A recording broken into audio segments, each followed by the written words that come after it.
What's up, YouTube? It's your boy Killer here. So today I wanted to bring you a video where I'm just discussing my thoughts on World War II since we got all the gameplay that came out yesterday with the beta dropping on PlayStation 4. I've watched a lot of the gameplay, listened to what the YouTubers, the bigger YouTubers had to say about it and things of that nature. So I wanted to share my thoughts with you. Obviously I haven't played it yet. I'm on Xbox, so waiting my turn. We're going to get it a week from today. That's if they don't give it to us a day early like they did PlayStation. But anyway, so in the background here what you're seeing is a game where I get a brutal medal with a Volk. So again, should have been a nuke, but they don't have a variant for that, so I don't get it. But the interesting thing about this one is when it started, there was a guy on the other team with a KD over 3, but he backed out at some point. I don't know when he left, but he was getting smacked. So anyways, enjoy the gameplay in the background. I just thought I'd share my thoughts with you guys. So first off, some of the bad things, if you will. I mean, it is just a beta build, so they've got time to change these things. But right now, it seems like the sprint out time is way too slow, which, for anybody that doesn't know what I mean by that, is when you're sprinting around and you see somebody and you pull the trigger that you want to shoot, the time it takes for your character to stop sprinting and start shooting, that's your sprint out time. And sprint out time pretty much dictates the pace of the Call of Duty game. If your sprint out time is really long, you're rewarded for sitting and not running around, and therefore nobody wants to run around, and it's a very slow Call of Duty. Example would be COD 4 in Modern Warfare Remastered right now. Everybody complains that that game is just a camp fest and people head glitching, and that's because the sprint out time is very long on that, one of the longest in any Call of Duty, and so you're better off to sit still and aim down sight than you are to try and run around.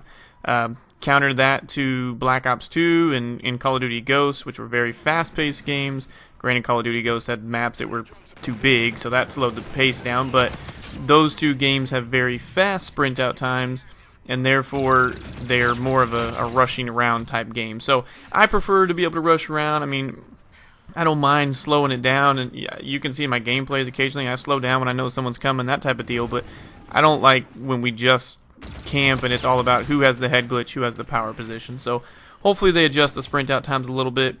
Another thing is the high kill streaks need to be buffed. I've seen multiple games where people got paratroopers and the artillery strike, which is like a bombing run basically, and they're getting like 2 or 3 kills. I mean, you get more kills with a flamethrower, you get 2 or 3 kills with the glide bomb. Usually it's like a predator missile. So what's the point of running these big streaks if they're not going to get you any more kills than the lower streaks, and I can get the lower streaks 2 or 3 times by the time I get the big streak, and so therefore why run the larger streaks? So hopefully they buff those a little bit. Right now we don't have dogs, but I know Sledgehammer has kind of leaked that there's supposed to be a dog's kill streak, so maybe that one will be the beast of a kill streak that gets you lots of kills. But the paratroopers at this point, they just don't seem to really be going off. So hopefully they'll tweak something with that. And on the same lines of kill streaks, the UAV needs more health. I mean, I know in this it's the recon plane, but I've seen different videos where people are shooting the UAVs down and you don't even need a rocket launcher. You can shoot a UAV down with 1 clip from your gun. Just an assault rifle, shooting at a UAV, 1 clip, and you've destroyed it. I mean, those aren't the easiest to get anymore in these Call of Duties because they take 5 or 6 kills to get. And if you have to go on a 5 kill streak to get a UAV and somebody can shoot it down with their gun in 5 seconds, what's the point, really? But, I mean, on the same note, UAVs aren't going to be as important as they used to be because in this Call of Duty, the only thing you can put a silencer on is a submachine gun, and that's only if you run the airborne division. So, I mean, everybody's going to be showing up on the map all over the place anyways, but at least with the UAV, people can't just camp and hide because they show up on the UAV if they're not sprinting. So it'd still be nice to have the UAVs just to weed out those campers. So hopefully they can buff the health of that. Another thing is I've seen a couple different brutal streaks where they go on a 25 streak, and I've seen Swag XBL, he got a 30 streak, and nobody got a nuke. So hopefully that's just because it's the beta build and they haven't added that feature or turned that feature on. But I mean, how are you going to make a World War II gameplay and not have an atom bomb in there? That just wouldn't make any sense to me, and especially because Sledgehammer helped with Modern Warfare 3 and we had a nuke. They made Advanced Warfare and we had the DNA bomb, basically a nuke. So I'm hoping that they're going to put a nuke in by the full release of the game. That's for sure. So, I mean, some of the good of the game, though, it looks like very smooth gameplay. I know this is the first Call of Duty we're going to have where the tick rate is 60 hertz per second. So that's a great thing. What we see on our screen should match what's actually happening in the game. There, we got that brutal metal, by the way.